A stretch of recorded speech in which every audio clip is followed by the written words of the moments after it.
96% of drivers reported engaging in aggressive driving or road rage behaviors at least once in the previous year, according to a 2025 AAA Foundation for Traffic Safety report based on a representative survey of U.S. drivers. 92% of Americans reportedly said they had witnessed road rage in 2024, and 89% said they had been a victim of it. The statistics have been moving in a disturbing direction. Road rage shootings in the U.S. rose by more than 400% between 2014 and 2023, and hundreds of people were injured or killed in these incidents each year. These are not fringe numbers. Road rage is not the behavior of a small group of dangerous people. Let's translate it. First, let's be precise about what we're talking about, because the term gets used loosely. Road rage refers to aggressive behaviors exhibited by drivers who lose emotional control while operating their vehicles, often leading to intentional intimidation or hostile actions against others on the road. Although it is not classified as a specific mental disorder, in the DSM-5-TR, road rage shares characteristics with intermittent explosive disorder, which involves impulsive and disproportionate aggression. Road rage occupies the apex of a behavioral continuum, psychologically described as an uncontrolled, hostile emotional outburst that can result in criminal actions or assaultive behavior. It often involves the intent to harm others or damage property, which in many U.S. jurisdictions can push the behavior out of the realm of a traffic offense and into the domain of criminal violence. Extending this into legal terms, at the far end of that continuum, the National Highway Traffic Safety Administration defines road rage as an intentional assault by a driver or passenger with a vehicle or a weapon that occurs on the roadway or is precipitated by an incident on the roadway. Here's a legally significant distinction. Aggressive driving is typically a traffic violation, whereas road rage, when it meets this definition, is treated as a criminal offense. In plain terms,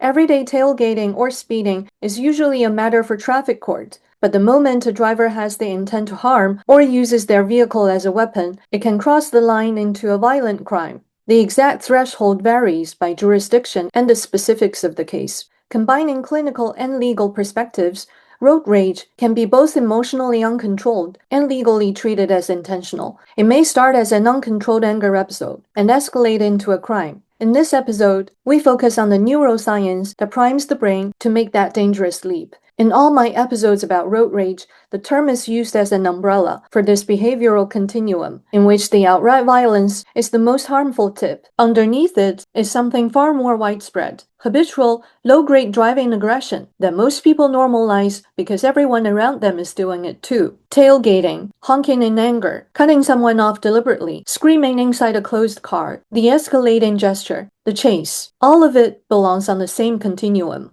and all of it is worth translating. The car is not a neutral space. It creates a specific set of neurological conditions that make anger more likely, more intense, and harder to regulate. Let's start with the amygdala. It's a small part of the brain deep inside the temporal lobe, and its job is to spot danger fast. It's not the part that thinks things through. It reacts quickly. When it senses a threat, it kicks off a chain reaction. Adrenaline and cortisol surge through the body, your heart rate goes up, and your muscles get ready to act. All of this happens before the prefrontal cortex, the part of the brain that handles judgment, self-control, and long-term thinking, has time to figure out whether the threat is real or not. During ordinary anger, the prefrontal cortex catches up fairly quickly. You feel the heat, but you also retain the ability to think, is this worth escalating? What are the consequences? During rage in the car, that catch-up often fails. The driving environment keeps throwing threat signals at the amygdala faster than the reasoning brain can process them. Stripped of the eye contact, the apologetic wave, and the human face, the very cues that normally signal to your nervous system that another person is there, the brain is left with nothing but a moving obstacle and a perceived provocation. People with high-grade anger and with intermittent explosive disorder, aka IED, are at higher risk for experiencing and acting out road rage because their brains show weaker connections between threat detection and emotional regulation. Research on people with high-grade anger, the chronic disposition to experience anger frequently and intensely, shows that the more chronically angry someone is, the weaker the functional connectivity between their threat detection system and their regulation system. If emotional regulation is the brake and threat detection is the accelerator,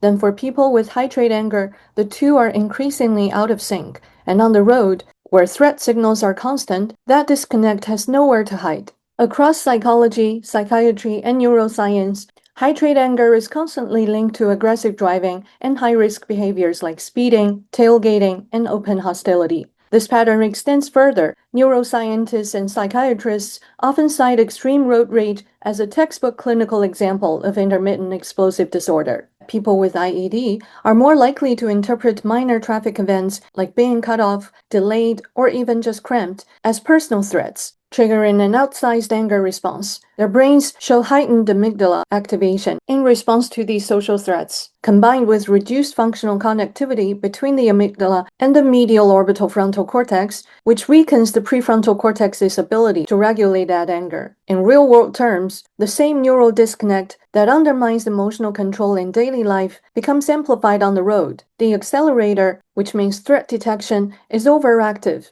and the brake, which means regulation, is underpowered, turning fleeting irritation into aggressive gestures, hostile confrontations, or even dangerous driving behavior. This is the neuroscience of the moment when someone does something ordinary on the road, like a late merge or a slow turn, but it lands in another driver's nervous system as a personal attack that demands an immediate response. Now let's add the specific conditions the road creates. The driving environment inherently limits personal control, forcing individuals to adhere to external constraints like traffic signals, speed limits, and the unpredictable action of others. For individuals already predisposed to low frustration tolerance, this lack of control can quickly manifest as anger and hostility.